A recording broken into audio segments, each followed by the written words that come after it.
Hey everybody, welcome to episode 3 of Stump the Chump. The Chump is 1 for 1. We'll see if I can get an above 500 record here, and I want to welcome Jesse from New York City. Jesse, welcome to Stump the Chump. Thank you. Thanks for having me. So Jesse reached out to me and is training for a half. I want to say November 12th. I said that right? Yep, that's correct. What's the race? It's a Brooklyn half. Oh, nice. Coming for the Brooklyn Fall Half Marathon. That sounds cool. Have you run it before? I have not. This is the All right. first. All right, so what's the longest you've run prior to this race? Actually, 6.5. Is that correct? You just did a training run. That is correct. Awesome. Good job. Just starting up. So you finished. You had a really strong 6.5 mile run, and you sprinted the last 3/4 of a mile. Is what you told me. Okay, so that's a shame on you right there. We'll get to that in a sec. All right, so you're starting to feel some pain. Describe where the pain is, because there's a lot going on, a lot of muscles in the back of the leg and hip and stuff. So Right. describe the pain if you would a little bit. So I would say the major epicenter of the pain is like right above the right hip bone, so the bottom right side of my back.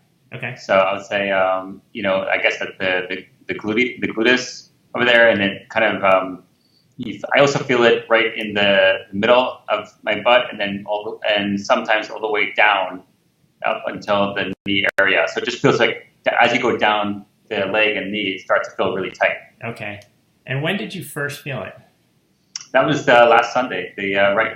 Right after, I would say maybe an hour after my run, I noticed it. Okay. Any other aches or pains? That's pretty much it. Okay. And then prior to your 6.5, what was your longest run before that? I did about a 5.5 mile run Right. a couple days earlier. All right, so that's good. And you're on a training program. We won't say whose because it's not Runners Connect, but we still will help you out. But no, it sounds like you're in good hands with the program that you have, as long as you're following it and you're not going up too quickly. It sounds like it's hamstring related, and especially, so 5 to 6.5. That's not a big jump. I'm not quite sure what your weekly mileage has been. Has that been changing much? Has that been increasing a lot? It's been increasing. I did a 6 mile Sunday before that. I've been doing around 4 or 5. The reason I pushed it last Sunday is I felt great, and I felt like I wasn't tiring out. I was strong. My lungs were feeling good. So I felt like I was just going to push it a bit more and see how far I could go with that. So let me give you one kind of sidetrack a little bit. And the key is, like, especially for you get more into endurance distance, is you really have to focus on pace, and you have to teach your body that pace, and you have to be disciplined with that pace. And it sounds like that's one area you may need to start to stay a little more focused on. Like you want to go out for a long run, you want to feel good, and you want to come back feeling good. And use an example of my own self, because I'm kind of going through an injury as well. I have a race coming up. So I did I'm training for 50. I did a 23 mile the other day, and I'm trying to run really slow, painfully slow, but I have to run that. So I have to stay disciplined. And my goal was to finish that 23 and feel like I could keep going. And that was the goal. It wasn't I had a watch on because I have to have a food schedule when I eat, but the watch wasn't to try to run a certain time. It was just to gauge pace, keep myself honest. And I think you need to do something kind of similar. So when you do things like towards the end of a run, muscles are starting to get fatigued, and sprinting puts more stress on those muscles. It really sounds like with you, it's hamstring related, or that sprinting at the end is kind of the cause. There's two things, like you had mentioned, you had asked, is it your piriformis, is it sciatic? As far as sciatic, that's kind of a nerve. So you would tend to feel more like a tingling sensation. It can go all the way down into your foot. Do you notice any of that? Not really. I felt some pain in my foot today, but that's the first time I felt it. So I think it's just a passing thing. Okay. So I think we can probably rule out sciatic. which then gets into whether it's piriformis, whether it's hamstring or whatever. The symptoms are going to be kind of similar, where when you first start out, muscles and tendons are tight, so you're going to feel some fatigue, some ache or pain at the start of a run. It's a good chance it's going to dissipate during the run, but then it's going to kind of come back, or after the run when muscles and tendons cool down, it's going to kind of come back. So I think it's important to understand, and I did a video earlier and I talked about like expected behavior. So I just give an example. So myself now, I'm feeling some pain kind of in my hip area, and I had a day off yesterday, went out for a run today, and I was telling myself, right, it's going to hurt. You know, it's a tendonitis. Think through. It's going to hurt at the start. It's going to loosen up. It's going to hurt at the end. And rather than, if I didn't prepare myself for that, I would go out for a run and like, oh my God, it's still hurting. Am I going to be able to do my race and this and that? So you have to kind of just think through the expected behavior. And I say that for you in terms of, you know, you're probably going to feel this. I assume you've run since. Is that? No, I haven't. I decided to take the week off, so I wasn't sure if this would get worse or not, so I didn't want to mess with it. So what I do now is you need to get confidence. So now you need to go back, and you know the goal is to get a couple miles in, come back, know it's going to hurt because there's a chance it should. If it doesn't, fantastic. But if it does, fantastic. Sounds weird to say that. But you want to just get some confidence. You want to be able to go out and get a couple miles in at pace. You want to start out a little bit slower too, because you want to give, especially the hamstring, you want to give it some time to kind of loosen up, and then maybe settle into a pace. Hold off on the sprinting. The other thing that I wanted to mention too is training for like an A race, if you will. You need to peak at the right time, and probably the best analogy is like we're coming into the end of the baseball season, right?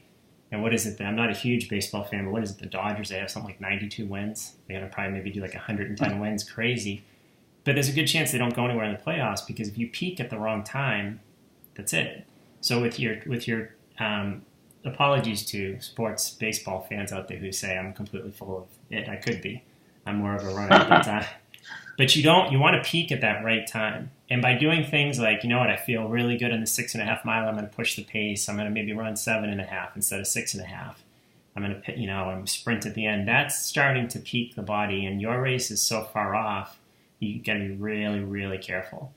So for me, I'm 4 weeks out. I had a really strong race, but I'm still going to do one more long run 2 weeks out. So I'm really trying to gauge, like, I don't want to peak just yet. I feel like I'm starting to peak, and I want to peak in about 2 weeks, So that's the advice that I would give you. But I think yours is pretty easy. I think it's safe to get back. The other thing, too, with injury is you need to kind of, this is a hard one to describe, but you almost like have to go out with why you have some ache or pain and kind of encourage your body to get some blood flow, get that confidence built up. So you almost have to, it's almost like if you take too much time off, I think in some ways, counterintuitive, that can be a negative.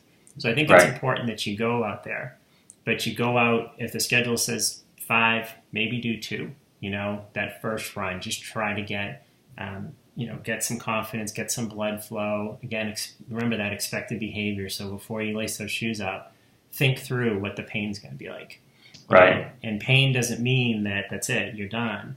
And what you should see, I don't know if I can do a graph the right way, but you should see the pain going from, say it's at a 10, it's slowly coming down.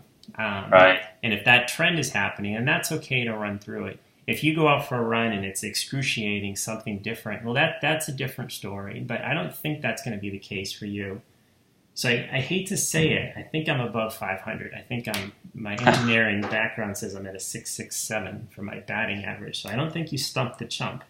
But I do think you have good luck with your half coming up. I think you're going to be fine. But any other questions that you have for me? Yeah, I mean, I signed up for a 10K in about 2 weeks. I signed up before I felt this injury. And I wanted to, that was part of the schedule also, to have to do some longer runs. Should I still be doing that? I mean, I got insurance on this 10K, so I can cancel it. Would you recommend still doing that, or kind of taking it easy? I think there's a good chance you can do it, but I wouldn't make that decision until maybe, a week from now. unless you need to. If you need to, because maybe trade the number or whatever, then sure. If you had to make a decision today, I'd say don't do it. But if you can wait a week, then I think there's a good chance you'll be able to do it. But I wouldn't make that decision just yet. As far as that race goes, and now that comes back to the advice about peaking too early and this and that, stay focused. The 10K is not your race, right? So during that race, like, you know what, this isn't my race. My race is on November 12th. So if you haven't done many races before, a 10K preparing for a half is great because it's get you used to that crowd, just pre-race jitters, things like that. I would have a target pace and try to maybe run that pace, and the target pace should probably be closer to that half marathon pace. Possibly, maybe, I don't know a whole lot about your running, but maybe 10 seconds, 15 seconds faster, if that. But I'd really just try to maybe run half marathon pace, because teaching your body pace is critical. I tell people, like, I've done an ultra, I've done 50s, all these different things. You'd be amazed if you run pace that your body can hold, so you're below that lactate threshold level, if you say like around 65% heart rate, you can run for a long, long time. Your body, it's when you start to pick that pace too much up that you get into trouble. I always was amazed. I was from the Boston area, owned a run shop in Boston, and people would come after Boston Marathon and say, "Oh, I blew up at the Heartbreak Hill." Heartbreak Hill is not much of a hill. It's where it happens to fall, and it happens to fall around that 20-mile mark. But a lot of people just went up way too fast, through that first half, and it caught up. It has nothing to do with, I didn't drink enough, or next year I'm going to do more long runs. Like, you just ran too fast, So, long-winded answer to your question about your 10K. So, but yeah, I think you're going to be okay, but give it a couple days at least to decide. Okay. All right. What else? And just and in terms of the hamstring, would I feel that so high up though? That was one of the things I was looking at when I was trying to decide what this was, self-diagnosing. Would I feel a hamstring, in the lower part of my back? Would I feel that pain all the way up there? Yeah, I think you can feel that, and then the fact that you're also saying you're feeling it down into your leg. Right. So I think the other thing too is when you get an injury, is like I think Google's an awesome thing. I'm assuming you use Google like almost everybody does, but it's also a dangerous thing because you can start to do a search and you can find some scary stuff very quickly. Right. So it's good to have knowledge, but at the same token, too much knowledge, can be dangerous as well. So I feel pretty comfortable you're going to be okay. Just but again, it's if we were having this chat and you said you hurt your hamstring 2 months ago or whatever, you felt that pain 2 months ago and you've been running through it, I'd still say you're okay to run through it, but I would say you're probably going to deal with this for a couple more months. In your case, I don't think you're going to deal with it that long. I think you are going to feel it a little bit, as long as it doesn't upset your stomach or you have no reactions. Again, you should throw the legal stuff out, a little ibuprofen. Make sure that if you're sweating a lot, put some, your body will tell you, maybe you want to put a little extra salt in your food at dinner time, or have some Gatorade, replace some electrolytes. That can kind of help as well, but don't overdo it.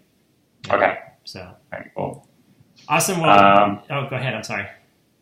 Just one last question, because you're a specialist in this area. I've been running with orthotics, and I felt like I should take out my orthotics just because they put my foot pretty high up in the shoe, and I feel like the shoes are pretty good without the orthotics anyways. What's your thought there?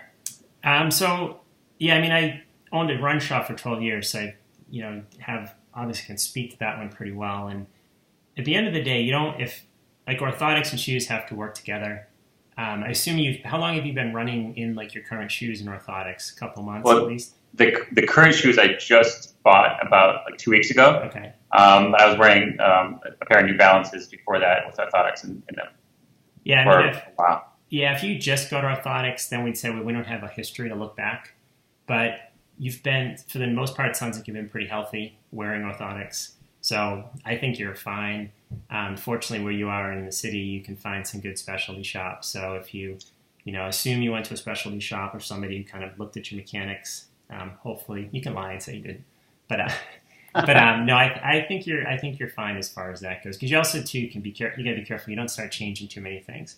You change one thing and you give it a couple weeks almost to see what happens. So In your case, if you took an orthotic out, now you're introducing different biomechanics.